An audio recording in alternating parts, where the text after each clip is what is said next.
Estamos de nuevo con nuestra palabra del domingo. Llegamos pues al final del tiempo ordinario y con él del año litúrgico.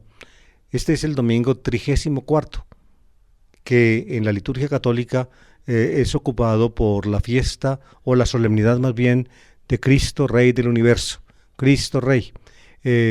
Ustedes quizá los que tienen un poco de más años podrán recordar que hasta el Vaticano II, hasta esa época, la fiesta de Cristo Rey era el último domingo de octubre, pero cuando se hizo la reforma pues del concilio, entonces con Tino se pasó, no el Tino Asprilla, sino con Tino, es decir, con buen pensamiento, se pasó la fiesta de Cristo Rey del último domingo de octubre al último domingo del tiempo ordinario, que generalmente es el último o el penúltimo domingo de noviembre.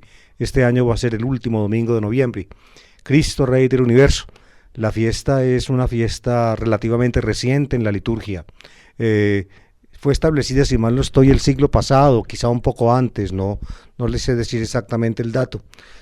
Y se hizo, digamos, con motivos, reconozcamos los políticos. A la iglesia en el siglo XIX, pues le fue mal, sobre todo a la iglesia de Roma, cuando en Italia pues se produjo ese movimiento que le quitó al Santo Padre, en ese tiempo era Pío IX, le quitó la autoridad política sobre los estados llamados pontificios, unos estados que ocupaban una buena parte del centro de Italia, y de esa manera el poder, digamos, temporal del Santo Padre sobre territorios quedó circunscrito a el pequeño espacio de la ciudad del Vaticano, en la parte central de la Roma actual. Precisamente esos movimientos, pues, en que la Iglesia Católica fue siendo, diría yo, marginada de la autoridad de este mundo, entonces trajo consigo un énfasis teológico en este título, Jesucristo Rey, Rey, pero el título mismo no es reciente, a pesar de que la fiesta es reciente. Por eso, la solemnidad de Cristo Rey de este domingo, que empezamos pues hoy a celebrar, consulta, digamos, una convicción de la fe cristiana desde los orígenes, Jesucristo Rey, como vamos a tratar de dilucidar, precisamente con esa acusación. Fue condenado Jesús. Eso fue, vamos a leer pedacitos del Evangelio de Lucas, y el Evangelio de Lucas se insiste en que los que juzgaron a Jesús, primero los judíos, el Sanedrín judío, estuvieron, digamos, preocupados por recoger de boca de Jesús la afirmación supuesta de que él era rey, y de esa manera poderlo entregar a la autoridad romana. Es pues el último domingo, 34 del tiempo ordinario, solemnidad de Cristo Rey. En la antigua liturgia, la solemnidad de Cristo Rey, diría yo, básicamente es el Viernes Santo.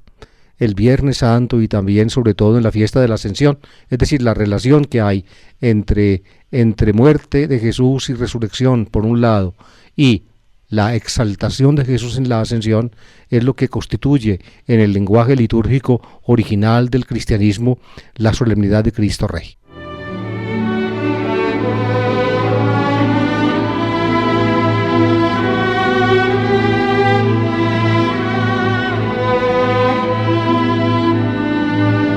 Este domingo, como todos los anteriores del tiempo ordinario, tiene 3 lecturas. La primera está tomada del Antiguo Testamento en el segundo libro de Samuel, la segunda de una carta apostólica, en este caso la carta a los Colosenses, y la tercera del Evangelio de San Lucas. Como hay 3 ciclos dominicales, les he explicado muchas veces, el ciclo A toma Mateo, el ciclo B toma Marcos y el ciclo C toma Lucas. Estamos terminando pues este año, ya el año litúrgico, y por eso el ciclo C, de modo que a partir del domingo próximo, cuando empezaremos otro año litúrgico, será ciclo A dominical, el ciclo A, y por tanto entonces los evangelios básicamente van a ser tomados del Evangelio de Mateo, de modo que escuchemos a Lucas, el Evangelio de Lucas, por última vez, para volverlo otra vez a tener básicamente dentro de 3 años, cuando vuelva el ciclo C.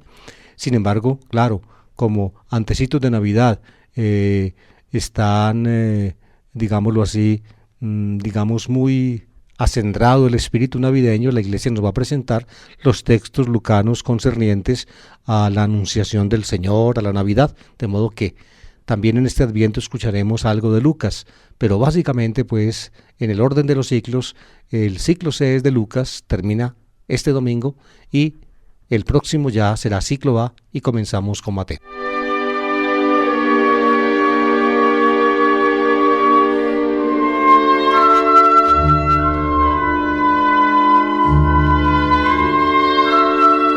La lectura está tomada del libro segundo de Samuel. Dice así: En aquellos días, todas las tribus de Israel fueron a Hebrón a ver a David y le dijeron: Hueso y carne tuya somos.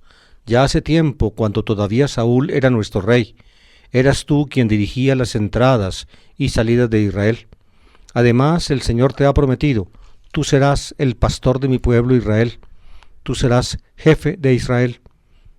Todos los ancianos de Israel fueron a Hebrón a ver al rey, y el rey David hizo con ellos un pacto en Hebrón, en presencia del Señor, y ellos ungieron a David como rey.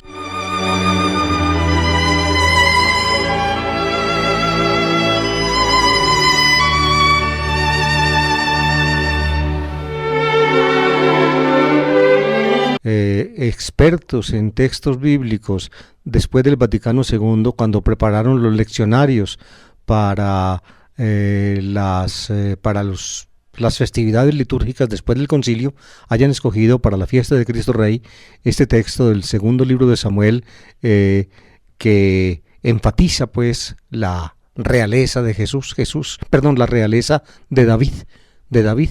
Finalmente, el cristianismo considera a Jesús el Mesías, el ungido de Dios, de la casa de David. Eso le dice el ángel a María: reinará sobre la casa de Jacob para siempre y su reino no tendrá fin. Su padre es David, a Jesús lo llamaban hijo de David. Por eso la primera lectura pues presenta cómo los ancianos de Israel fueron a Hebrón a proponerle a David que fuera rey de Israel. Para entender un poco la cuestión histórica detrás de este texto, me permito recordar algunos detallitos. Si ustedes han escuchado mi programa por esta misma emisora, que se llama Historia de la Biblia, tuvimos oportunidad de seguir la historia de David y la historia de Salomón ampliamente. David fue el principal y el primer rey, digamos, en forma que tuvo Israel, aunque antes de David reinó Saúl, pero el reino de Saúl fue efímero y no se consagró. En cambio, el reino de David sí se perpetuó. David era judío, era de la tribu del sur, pertenecía pues a la más importante de las tribus del sur, que era Judá. Al lado de Judá estaba Simeón. Estas dos tribus ocupaban el sur de Palestina. El norte era ocupado por las otras 10 tribus. Limitando con Judá estaba Benjamín, y un poco más al norte estaban las tribus de Efraín y Manasés, que eran las tribus de José, es decir, los dos hijos predilectos de Jacob, el padre de los 12 hijos, Jacob o Israel, eran Benjamín y José. La tribu de Benjamín se conservó y la tribu de José, digamos, se repartió entre sus dos hijos, Efraín y Manasés. De esa manera, fíjense, abajo pues en el sur quedaban las tribus de Judá y Simeón. David era judío, y en el norte las otras 10 tribus, cuyo núcleo fundamental eran las tribus de José, Efraín y Manasés, y un poco más al sur, Benjamín. Pues bien, al morir Saúl, tanto Israel en el norte como Judá en el sur se quedaron sin un jefe, pero en el sur quedaba David, que había sido militar en tiempos de Saúl y que era muy conocido y amado por la gente porque era un gran caudillo. Entonces la gente de Judá, en Hebrón, que era su capital, Hebrón queda en el sur, hacia el sur de Jerusalén, es una ciudad palestina actualmente donde ocurren, diría yo, cada ratico revueltas y problemas. Hebrón es extraño, fíjense, una ciudad palestina que era el núcleo de la tribu judía, de la tribu de Judá, es decir, ustedes ven por qué es tan sumamente complicado solucionar los problemas del Estado de Israel con los palestinos, porque por una parte el Estado de Israel ocupa tierras que fueron antes de los palestinos, y porque los palestinos ocupan lugares históricos que están vinculados al origen mismo de Israel. Hebrón es la ciudad, digamos, capital de de la tribu judía, de donde procede David. Es como un embrollo sin solución, ese problema de Israel-palestinos. Pero volvamos a lo nuestro. En Hebrón entonces los judíos reconocieron a David como su jefe una vez muerto Saúl.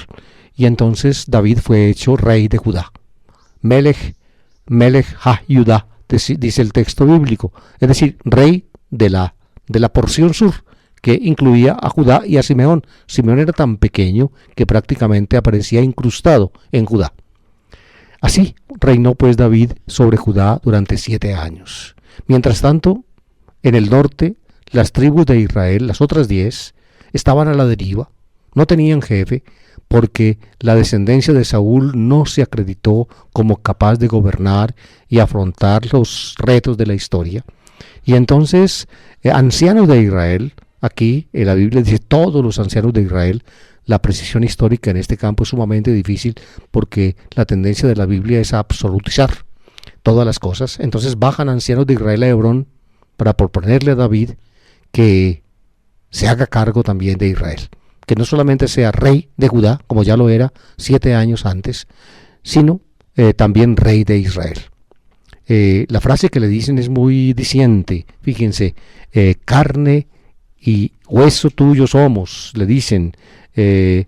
Tú debes ser el pastor de Israel, el jefe de Israel, y de esa manera le citan una promesa que Dios le había hecho a David.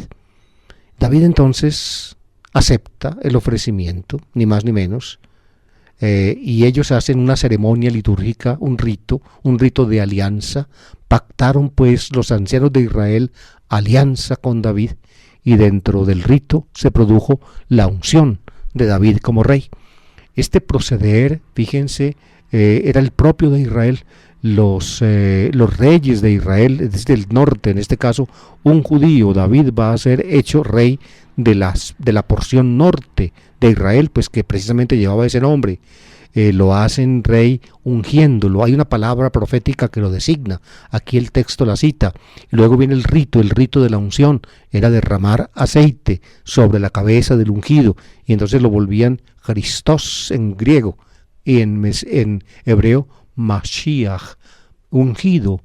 Hamashiach significa en hebreo el ungido, el Mesías. En griego, el Cristo. Lo hacen pues Cristo ungido a David. Y David queda hecho rey de Israel. David pues es ya rey de Judá y rey de Israel, rey de la porción sur y rey de la porción norte. De la porción sur siempre será David rey y sus descendientes, porque la dinastía del sur era una dinastía digamos familiar. David y su descendencia habían sido elegidos. En cambio en el norte para la elección del rey se necesitaba digamos el oráculo profético y el rito de la unción. Por eso en el norte hubo varias dinastías, como hemos tenido oportunidad de contar en la historia de la Biblia, que tengo los días martes por esta misma emisora a esta hora. En cambio en el sur no hubo sino una sola dinastía, hasta que terminó en la época del exilio babilónico.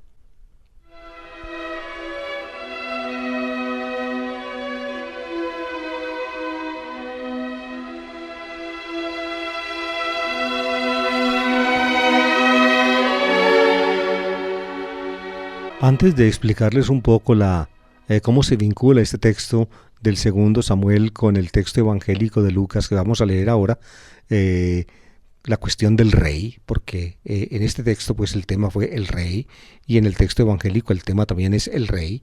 Antes de explicar esa vinculación, pasemos al texto, llamémoslo entrometido. La segunda lectura de los domingos, ustedes ven, en alguna forma pues queda como mosco en leche entre la primera lectura y el Evangelio. Entre la primera lectura y el Evangelio siempre se nota a primera vista una vinculación de ideas. En cambio la segunda es tomada de otra parte. En este día, como es un día de una solemnidad de Cristo Rey, entonces los liturgistas que prepararon las lecturas después del Concilio Vaticano II buscaron un texto particularmente significativo de la carta a los colosenses. Cuando hemos estudiado o les he dicho cositas de las cartas de Pablo, porque hemos leído pedacitos de las cartas de Pablo frecuentemente en los domingos del tiempo ordinario, tuve oportunidad de decirles que la carta a los Colosenses y la carta a los Efesios son consideradas actualmente hoy por los investigadores como deuteropaulinas. La más antigua de las dos, la básica, es Colosenses. Efesios parece ser hecha con base en Colosenses, pero no son el mismo autor, son diferentes autores, y el autor de ambas no es Pablo directamente, sino un personaje de la escuela paulina. Sobre todo en Colosenses, la vinculación con el pensamiento de Pablo, digamos, reluce a flor de piel, como podríamos decir. Se ve que el autor de la carta a los Colosenses escribió, diría yo, con la conciencia clara de que él estaba en continuidad con Pablo, y por eso puede hacerse pasar por Pablo y aún referir datos de la historia concreta de Pablo y su relación con las iglesias de Asia, donde con toda seguridad esta carta surgió. Colosenses. Colosas era una ciudad cercana a Éfeso. Pablo estuvo en Éfeso como 3 años, y desde Éfeso Pablo, por medio de sus compañeros, uno de ellos se llamaba Epafrodito, Epafras lo llama, a veces en las cartas de Pablo aparece el nombre de Epafras, es decir, el diminutivo griego que se usaba, Epafras, así como Lucios, el diminutivo es Lucas o Lucas, como se dice en griego. Epafras era Epafrodito. Epafrodito era un compañero de Pablo, un muy buen teólogo seguramente, un gran predicador que evangelizó la región de Colosas.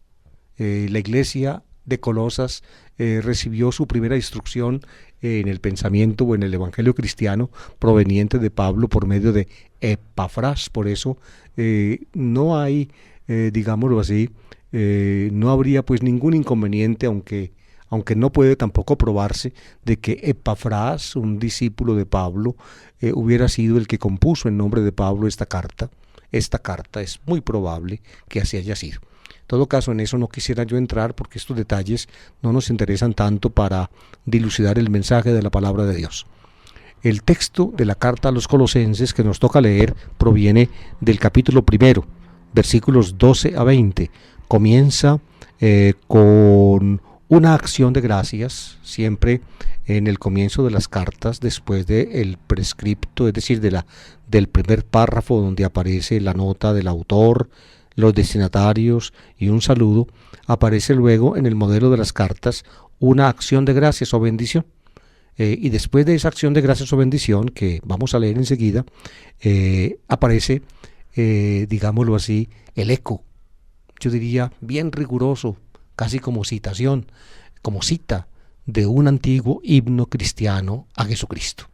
Es precioso el himno, demuestra ya, digamos, el avance de la teología cristiana hacia los años 60 o 70, tal vez, cuando esta carta pudo ser compuesta.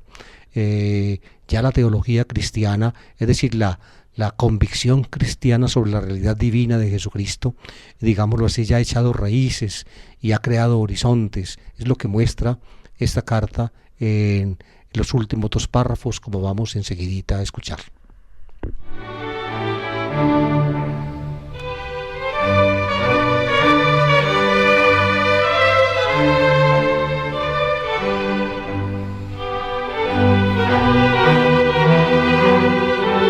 Lectura de la carta del apóstol San Pablo a los Colosenses. Hermanos, damos gracias a Dios Padre, que nos ha hecho capaces de compartir la herencia del pueblo santo en la luz. Él nos ha sacado del dominio de las tinieblas y nos ha trasladado al reino de su Hijo querido, por cuya sangre hemos recibido la redención, el perdón de los pecados. Fíjense, esta es la acción de gracias. Damos gracias a Dios Padre. ¿Por qué? Porque nosotros, cuando no éramos cristianos, vivíamos en las tinieblas, lejos de Dios, y entonces nos sacó del dominio de las tinieblas y nos trasladó al reino de su Hijo querido. Ese es el pueblo, estamos pues, ya participamos de la herencia del pueblo santo en la luz, sacados de las tinieblas e implantados en la luz. Esa luz es el ámbito del reino de su Hijo querido. Por tanto, por el bautismo, por la fe, pertenecemos al reino de su Hijo querido. Y la característica de este reino es que hemos recibido la redención y el perdón de los pecados, precisamente por la sangre de Jesucristo. Esa es la acción de gracias inicial que le da pie al autor para hacer la cita de un himno muy precioso, muy hermoso de Jesucristo que viene a continuación. La cita tiene dos partes que están rigurosamente, compuestas en paralelo y podríamos decirlo de esta manera. En la primera parte, digámoslo así, se destaca, diría yo, lo que se suele llamar en lenguaje teológico elaborado, la protología de Jesús, es decir, la raíz divina de Jesús, y en la segunda parte se destaca la escatología de Jesús, es decir, lo que Jesús llegó a ser a partir de lo que originalmente es. Me voy a hacer entender de estas frases tan complicadas que acabo de mencionar. Leamos la primera frase, fíjense, comienza así: Él es imagen de Dios invisible, hos estin ikon, tu theutu aoratu. Esa es la frase griega, hos estin ikon, que es imagen de Dios. Jesucristo es imagen de Dios.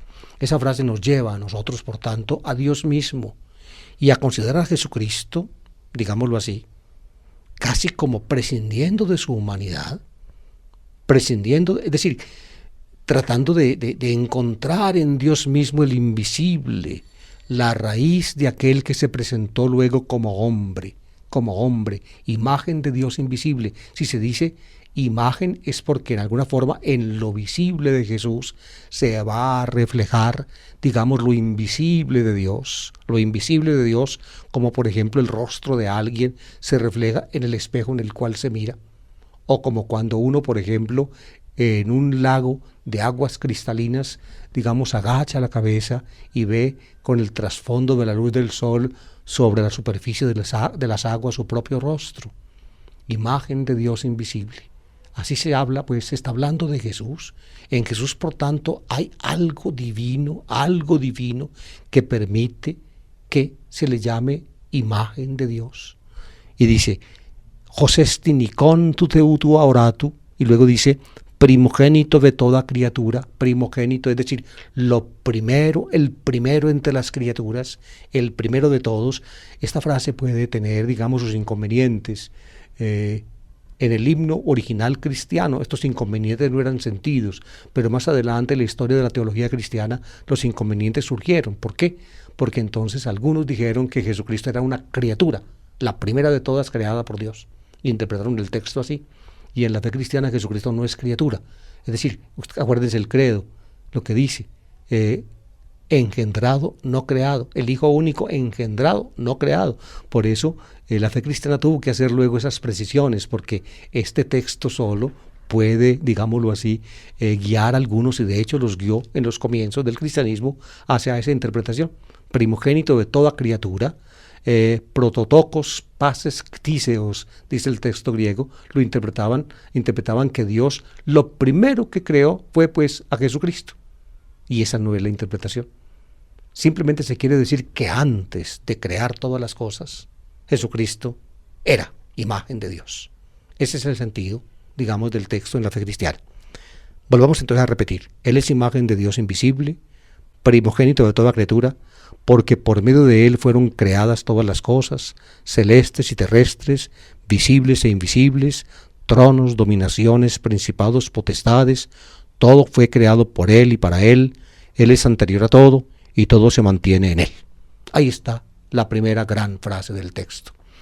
Él es pues el primogénito de toda criatura porque fue el instrumento que usó el Creador para crearlo todo.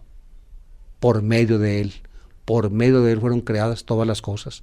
Por medio de él, esta convicción cristiana la tenía ya Pablo y la tenía la iglesia de Antioquía, y probablemente a su manera también la tenía la iglesia de habla aramea de Jerusalén. Por medio de él fueron creadas todas las cosas. Ustedes pueden buscar esto en la primera carta a los Corintios directa de Pablo en el capítulo 8, cuando dice que para nosotros los cristianos no hay sino un solo Dios el Padre, del cual son todas las cosas, y nosotros todos en orden a él, y que no hay sino un solo Señor Jesucristo, por el cual son todas las cosas, y nosotros por medio de él, por el cual son todas las cosas. Esa frase de Pablo en primera carta a los Corintios, capítulo 8, es explicitada aquí y desarrollada en esta otra frase, porque por medio de él fueron creadas todas las cosas, celestes y terrestres, visibles e invisibles, tronos, dominaciones, principados, potestades, todo fue creado por él y para él. Esa lista de realidades celestes y terrestres, ven ustedes, corresponde a la imagen mítica del mundo de esa época. Por eso, para poder entender lo que esas frases entrañan, uno tiene que entrar en la terminología y en la imagen que en ese tiempo se tenía de la realidad, y tratar entonces, para entenderla actualmente, de traducir esa imagen a la manera actual de ver la realidad que tiene el hombre de hoy. Como esto es tan sumamente complejo y difícil, yo no puedo entrar en el marco de este programa en este tipo de cosas. Ahí está pues la primera frase. Todo fue creado por él y para él. Él es anterior a todo y todo se mantiene en él. Es decir, él es, por obra de Dios creador, la base de toda la realidad. Decir esto de alguien que es un hombre es una osadía maravillosa, una tremenda osadía de la fe. ¿En qué se funda? Yo solamente lo insinúo. En muchos de mis libros yo comento y amplío, digámoslo así, este panorama. Por eso los que están interesados en estudiar, digamos, el fundamento de esta cristología, pueden buscarlo en mis comentarios bíblicos. Yo trato de él. El fundamento es la concepción judía tardía de la sabiduría, la Sofía Tuteu, o la Jochmat Adonai de los judíos, sobre todo en Jesús, en el libro de Ben Sira, se identificaba con la ley y prácticamente era diría yo, la realidad manifiesta de Dios mismo, presente o constituyente de la propia ley. Los cristianos le quitaron esas características a la ley.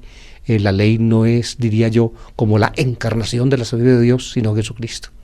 Ahí se basa precisamente esta concepción que presenta acá, o que se presenta en este himno que está citando el autor de la carta a los Colosenses.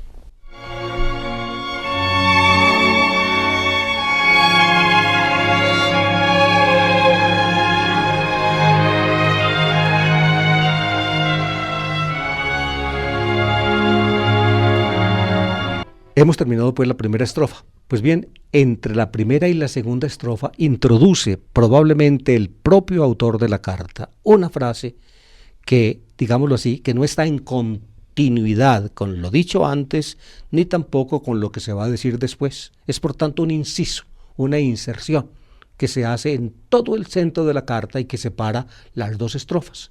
La inserción es esta: Él es también la cabeza del cuerpo de la iglesia. Ahí está. ¿Y por qué inserta el autor esta frasecita en la mitad de las dos estrofas? Porque ese es el tema que va a tratar en su carta.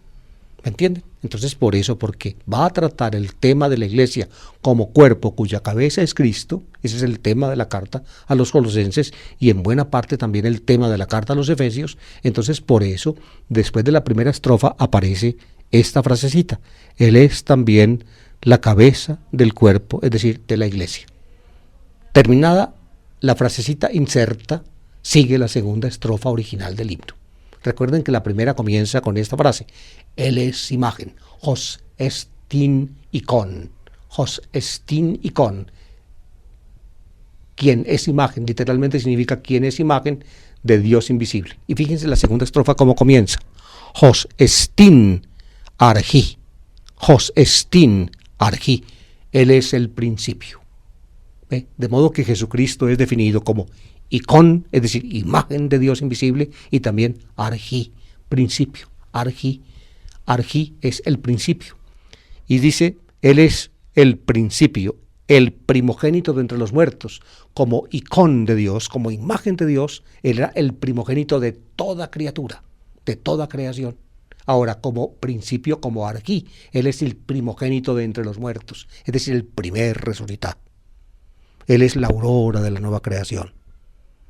Él es, diría yo, el alba de la nueva realidad que Dios crea. Bien, Él está pues al principio de la antigua creación y también al principio de la nueva.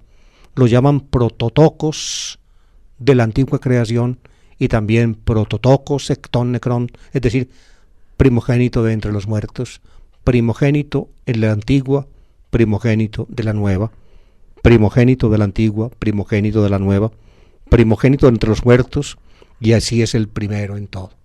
Y sigue, porque en él quiso Dios que residiera toda plenitud, y por él quiso reconciliar consigo todos los seres, los del cielo y de la tierra, haciendo la paz por la sangre de su cruz. Por la resurrección, pues, y por la exaltación, Dios hizo a Jesucristo arjí, el principio de la nueva creación. Puso en él toda la plenitud, porque precisamente en él reside toda la plenitud de la divinidad, y por la sangre de su cruz, él obró redención para todos los seres. Y aquí viene definitivamente también lo que les decía yo ahora de la imagen mitológica de la realidad que está en el trasfondo de este himno, porque evidentemente cuando los cristianos compusieron este himno a Jesucristo tenían que partir o tenían que suponer el trasfondo del pensamiento de su...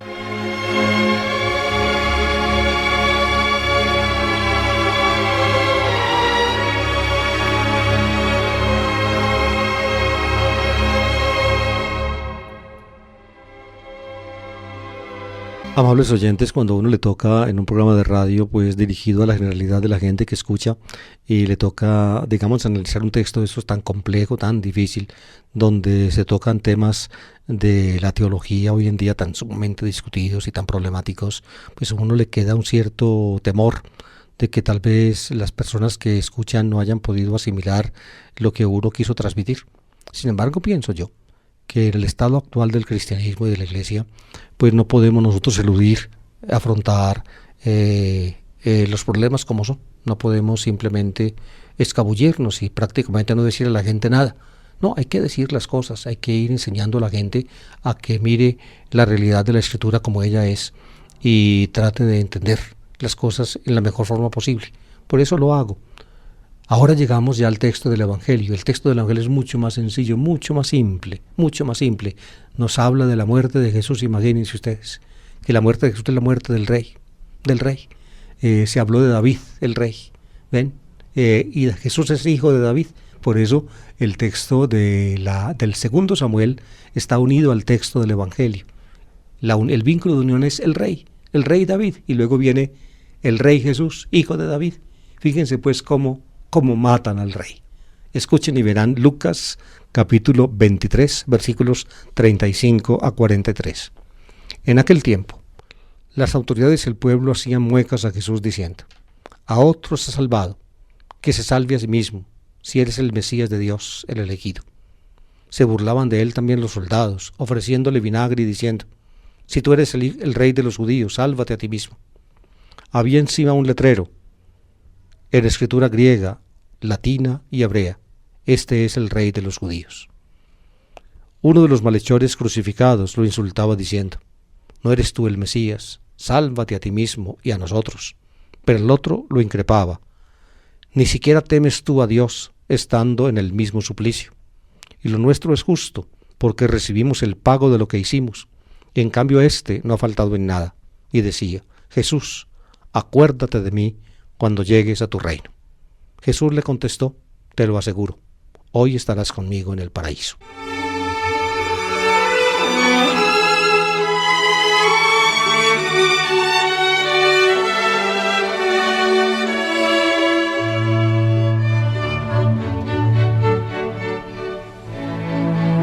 Cuando por orden de los sumos sacerdotes, los ancianos y los letrados, es decir, los miembros del consejo judío, Jesús fue apresado en el monte de los Olivos por un comando del templo, el cual encabezaba Judas, que era el que podía reconocer a Jesús en medio de la noche y señalárselo a los esbirros para que pudieran apresarlo a él. Jesús fue conducido, según Lucas, a la casa del sumo sacerdote. Según Lucas, permaneció toda la noche en el patio. Según Mateo y Marcos, Jesús fue entrado a la casa del sumo sacerdote y fue juzgado esa misma noche. Lucas no habla del juicio nocturno. Dice que, o supone que Jesús permaneció en el patio y que los soldados, empezaron a mofarse de él y a maltratarlo.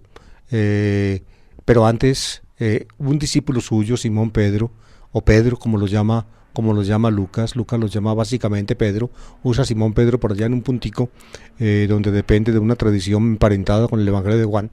En todo caso, en el patio también pues Pedro niega a Jesús, lo niega 3 veces.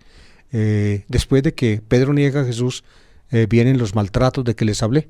Y ya cuando estaba de madrugada, esto es muy lucano, se reúnen los miembros del consejo y Jesús es conducido frente a ellos.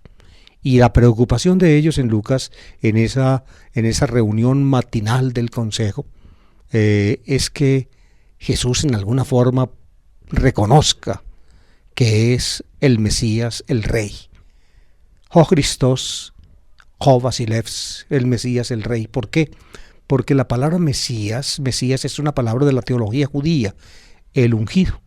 En cambio, en el ambiente popular y político de la época, el rey, representa, lo que para los judíos el Mesías es. ¿Quién es el Mesías? El hijo de David. ¿Y quién fue David? Pues el rey.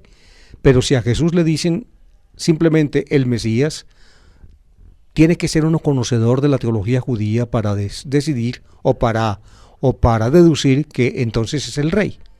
Por eso, fíjense, los jefes del consejo judío, una vez que Jesús responde sus preguntas, aunque no las responde del todo claramente, simple y llanamente lo llevan o lo conducen ante la autoridad romana, es decir, el prefecto Poncio Pilato, y empiezan a acusarlo. ¿De qué empiezan a acusarlo? No diciéndole que es el Mesías o el Hijo de Dios, no. Pilato no entiende ese tipo de lenguaje. A Pilato le importa la política. ¿Qué es lo que le importa a Pilato? Si Jesús está contra el imperio o no. Es lo que le importa. Es decir, si Jesús quiere hacer una revolución contra los romanos o no. Y eso es exactamente lo que le dicen a Pilato las autoridades judías. Este hombre está subvirtiendo el orden público. Este hombre está impidiendo que la gente pague impuestos al emperador. Este hombre se está llamando a sí mismo rey. Todo eso es lo que le dicen. Todo eso que le dicen es simplemente, diría yo, la manera, políticamente sesgada de lo que Jesús había hecho y decía. Los judíos de cuenta propia entendían mejor o teológicamente las cosas, pero cuando se las presentan a Pilato, se las presentan en una forma que Pilato las pueda entender y las pueda, digámoslo así, y las pueda interpretar como que Jesús fuera un revolucionario en contra del poder de Roma. Y por eso la primera pregunta de Pilato a Jesús es esa: ¿tú eres el rey de los judíos? ¿Tú eres el rey de los judíos? En esa pregunta concuerdan los 4 evangelios. Sí y ho Vasilevs ton Judeon, así suena en griego. Sí y tú eres ho Vasilevs, el rey ton Judeon de los judíos. Y la respuesta de Jesús coincide también en los 4 evangelios. Sí legis, tú lo estás diciendo. Es como si Jesús le dijera a Pilato: eso es cosa tuya, tú eres el que dices eso. Es decir, Jesús no se pronuncia. ¿Y por qué no se pronuncia? Yo pienso que no se pronuncia porque si él se pronuncia, Pilato solamente entendería políticamente su reinado. Pero si Jesús te pudiera entender o hacer explicarle a Pilato, Pilato entendería que el aspecto político del reinado de Jesús no es por lo menos el fundamental de su reinado.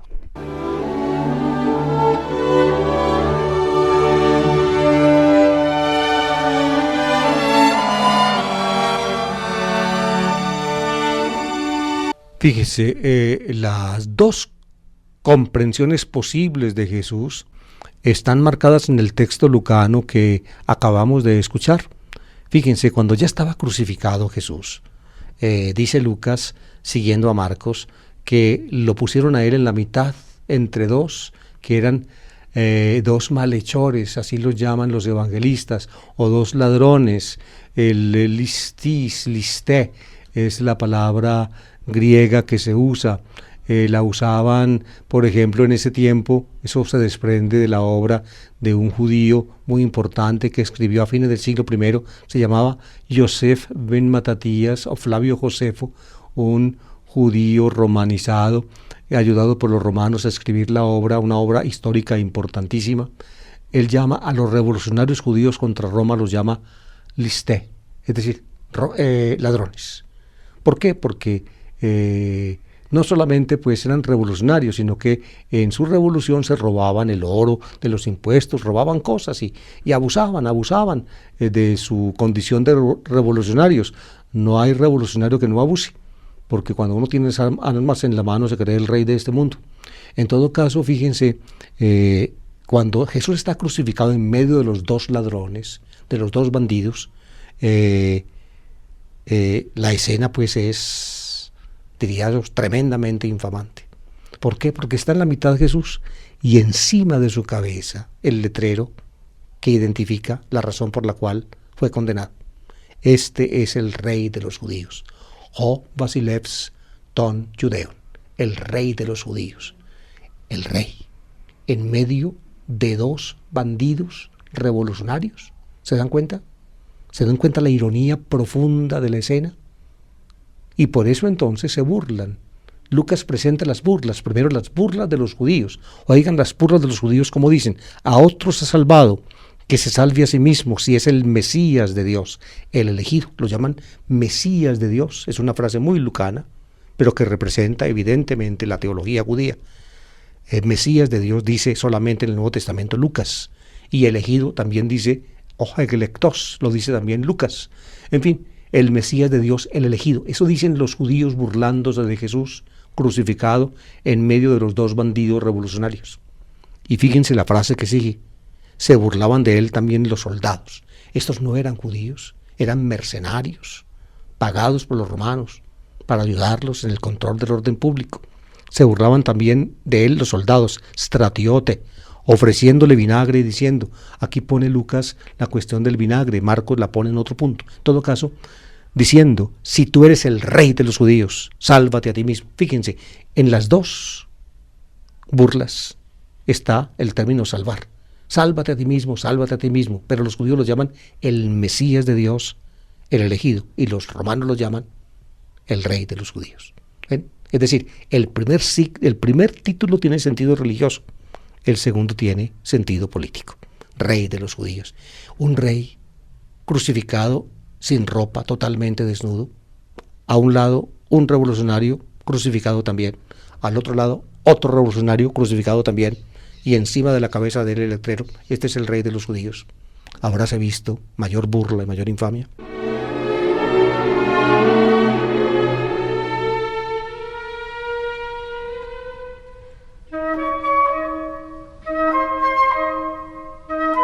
Y vuelve y viene ya la tercera parte de la burla o de la escena. Fíjense, los judíos se burlan de él llamándolo Mesías. Los romanos se burlan de él llamándolo rey de los judíos. Y los dos crucificados, uno a la derecha, otro a la izquierda. Solamente en Lucas se distinguen los dos crucificados. Si ustedes leen en Marcos y en Mateo, los dos crucificados, o de los dos crucificados no se dice nada, simplemente se apunta que estaban allí con él. En cambio Lucas aprovecha esta escena para profundizar en la distinción que hemos notado. Fíjense, uno de los malhechores se supone que era judío, porque era un revolucionario judío contra Roma. Lo habían agarrado por allá seguramente como parte de la guerrilla de los judíos contra los romanos. Uno de los malhechores crucificados lo insultaba diciendo, no eres tú el Mesías, sálvate a ti mismo y a nosotros. Lo llama Mesías. ¿Por qué? Porque ese es judío. Ese sabe quién es el Mesías. Un romano no sabe, pero un judío sí. No eres tú el Mesías, sálvate a ti mismo y a nosotros. Fíjense pues, salvarse para él era simplemente bajar de la cruz y salir con ellos dos, bajarlos ellos también y salir e irse, fulminar con rayos del cielo, con relámpagos y centellas a esa partida de sinvergüenzas que estaban allá viendo el espectáculo de la muerte de 3 seres humanos, fulminarlos, digamos, con un rayo, con quién sabe cómo, y bajar de la cruz él y ellos dos e irse, dejándolos allá tendidos en el suelo. Ese sería lo que le estaba pidiendo. Sálvate a ti mismo y a nosotros. Eso decía uno, por eso lo llaman mal ladrón, el mal ladrón. La tradición cristiana posterior lo llamó gestas, así lo llamó. y luego viene el buen ladrón que llamamos nosotros. Pero el otro lo increpaba, es decir, lo regañaba. Ni siquiera temes tú a Dios estando en el mismo suplicio. Es decir, estás en el suplicio ya, estamos acabando aquí la vida y ni siquiera temes a Dios, ni siquiera respetas a Dios. Lo nuestro es justo porque recibimos el pago de lo que hicimos. Es decir, este hombre reconoce que había estado obrando mal, a pesar de que la intención de él probablemente era una intención revolucionaria. Pero ustedes ven que en nombre de la revolución se pueden hacer cosas muy malas. Muy malas. En nombre de la revolución, ustedes ven, ponen bombas y ponen, ¿cómo llaman? De esas canecas o cilindros de gas llenos de explosivos. Todos los días vemos nosotros a estos amigos de las FARC haciendo eso en nombre de la revolución, con sus intenciones altruistas, como decía el viejo Noel, es decir, el doctor Carlos Gaviria Díaz, decía que las cuestiones altruistas de la revolución había que verlas como altruistas y por tanto entonces eran delito político, por tanto matar, quemar a la gente, poner bombas aquí y allá. El buen ladrón, le dice a Jesús, le dice al compañero, lo nuestro es justo, porque estamos recibiendo el pago de lo que hicimos. Es decir, a ellos los están castigando por un delito que han cometido. En cambio, no ha faltado en nada. Jesús no ha faltado en nada. Eso le dice él al compañero. Y le dice a Jesús, y decía, Jesús, acuérdate de mí cuando llegues a tu reino. Por tanto, este hombre tiene una semilla, o tiene la semilla de Jesús en el fondo de su corazón. Este hombre había sabido algo de la predicación de Jesús del reino de Dios. Este hombre estaba convencido de que a pesar de que Jesús termine su vida en esa forma tan catastrófica, tan humillante, tan terrible, en una cruz crucificado, al lado precisamente de dos bandidos, él sabe que el reino de él no se acaba, porque el reino de Dios está a las puertas y Jesús es el instrumento de Dios para su reino. Por eso le dice, cuando llegues a tu reino, acuérdate de mí. Y la respuesta de Jesús es maravillosa.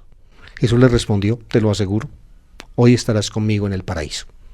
Y de esa manera, fíjense ustedes, la frase de Jesús identifica el reino de Jesús, al cual Jesús va a llegar con el paraíso.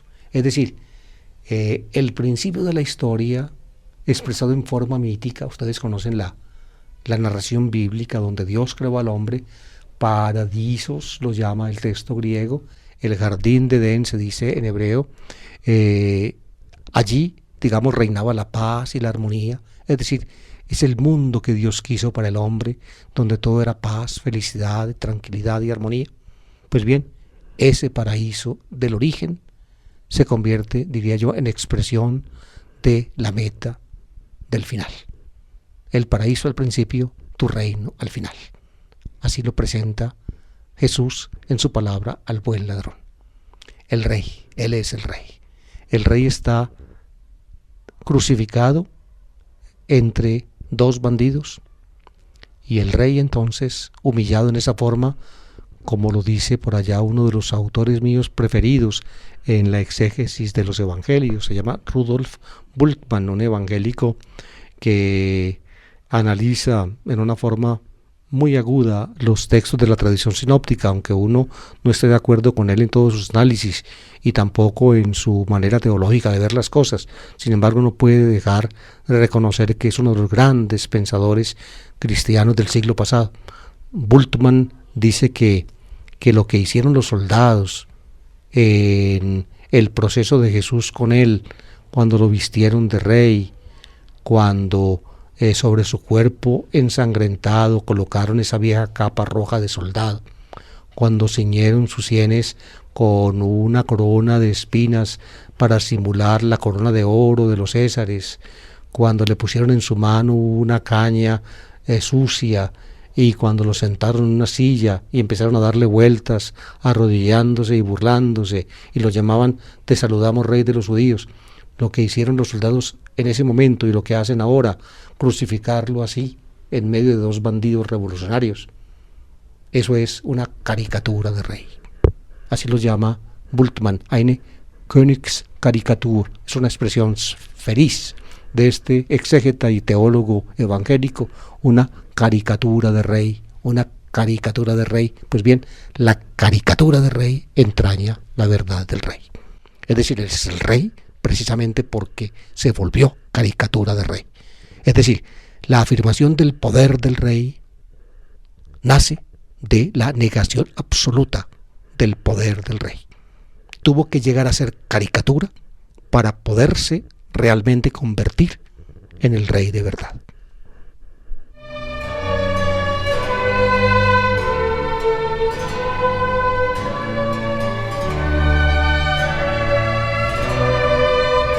Y precisamente esto es lo que siempre nos ha dado a lo largo de la historia cristiana dificultad a los cristianos, particularmente a los católicos. Pensamos que somos reyes de verdad, que somos reyes de verdad, y nos vestimos de reyes, y nos presentamos como reyes, y nos ponemos los signos de reyes, y se nos olvida ese simple detalle, que Jesús se volvió rey cuando lo convirtieron en una caricatura sangrienta de rey.